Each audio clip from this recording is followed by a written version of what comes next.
এখন আমরা বান রেডি করব। আজকে আমি বাসায় সন্ধ্যার নাস্তার জন্য বার্গার বানাবো, আর বার্গারের জন্য একটা ব্যাটার তৈরি করে নিব।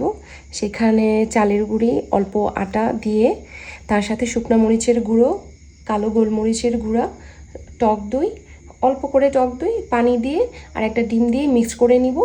দেন তার সাথে আমি লবণ দিয়ে এটা ভালো করে একটা ব্যাটার বানিয়ে নিব।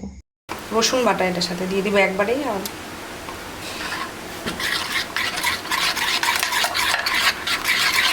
অনেকে এটার সাথে রসুন বাটা দিয়ে ইয়া করে রাখে, মাথায় রাখে, আমি এটাতে দিয়ে দিলাম একবারে।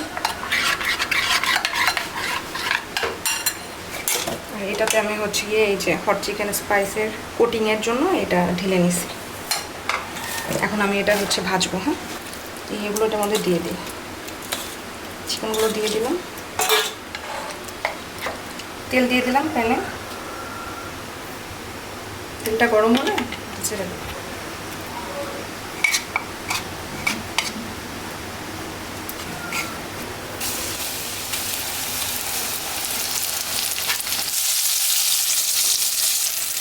যেভাবে ভেজে সবগুলো তুলে নিব, তেলটা ঝরিয়ে। আমাদের চিকেন ভাজা হয়ে গেছে। এখন আমরা বান রেডি করব। এখন আমি বানগুলো মাঝখানে কেটে নিব, 2 ভাগ করেই কেটে ফেলবো।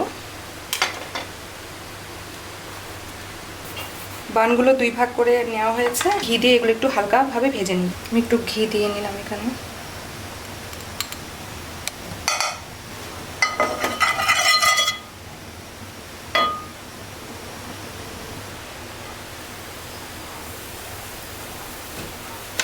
দুই পিঠ আমি হালকা করে ভেজে নিব, তারপর তুলে ফেলব। যেভাবে 2 পাশ আমি ভেজে নিব, একসাথে সবগুলো তুলে নিব আর কি, ভালোভাবে ভেজে তারপর তুলে নিব।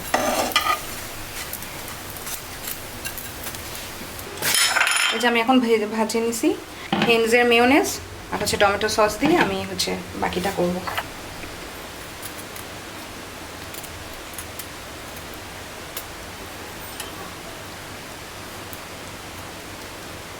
এই যে আমি হচ্ছে মাংসগুলো দিয়ে দিলাম। এই যে হয়ে গেল আমার মিনি বার্গার বাসার নাস্তার জন্য। একে একে আমি সবগুলো করে নিব। 3টা হয়ে গেছে, বাকিগুলো এভাবে করে নিব। মাশাআল্লাহ, সেই হয়েছে দেখতে, রেস্টুরেন্টের মতো বার্গার।